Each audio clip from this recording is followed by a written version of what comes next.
ассалому алайкум тамошобинони азиз, бародарону хоҳарони аҳли ислом.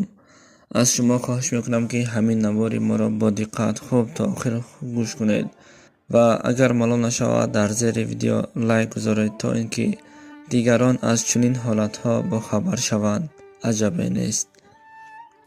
барои чӣ айни замон ҷудошавии зану мард, ҷудошавии оилаҳои нав зиёд шуда истодаанд ва барои чӣ бисёре ҷавонҳо мегӯянд ки духтари хуб ёфтан душвор аст ва баъзеҳо шикоят мекунанд ки дар шаби аввал духтаре ки оиладор шуда будам духтар набаромад.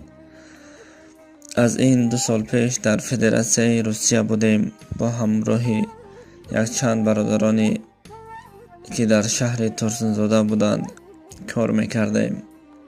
як мулло бачае буд, бениҳоят бо тақво буд, бениҳоят исломро дӯст медошт, ҳамеша дар роҳи рост буд. ҳамон боре нақл кард, гуфт пеш аз оиладор шудан як духтарро дӯст доштам, зеро бениҳоят духтари хуб буд, бениҳоят духтаре буд ки дар зиндагӣ чунин духтарро надида будам.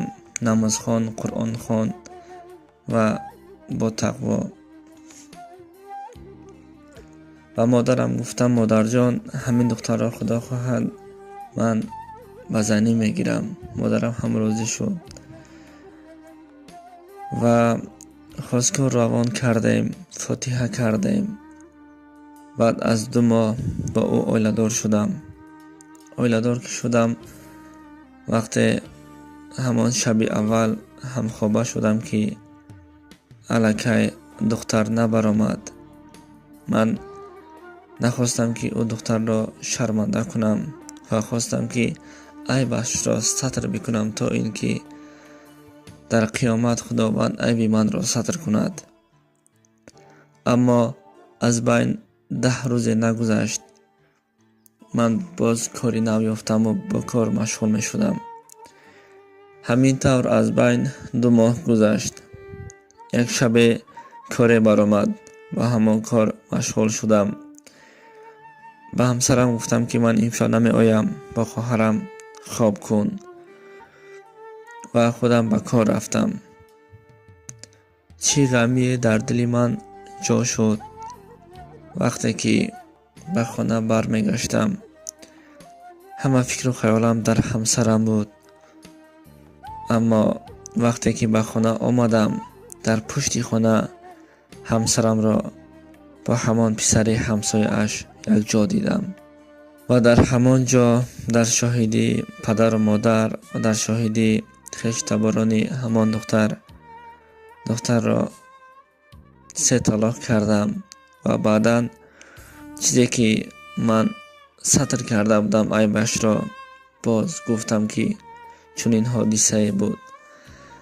бинед ки мо мехоҳем баъзе аз хатоҳои дигаронро пӯшем, аммо ин ҳама меҳру муҳаббати моро намебинанд. боз ба кори худ машғул мешаванд. боз чӣ коре ки хоҳанд ҳамон корро мекунанд. пас барои инҳо чӣ гуфтан лозим?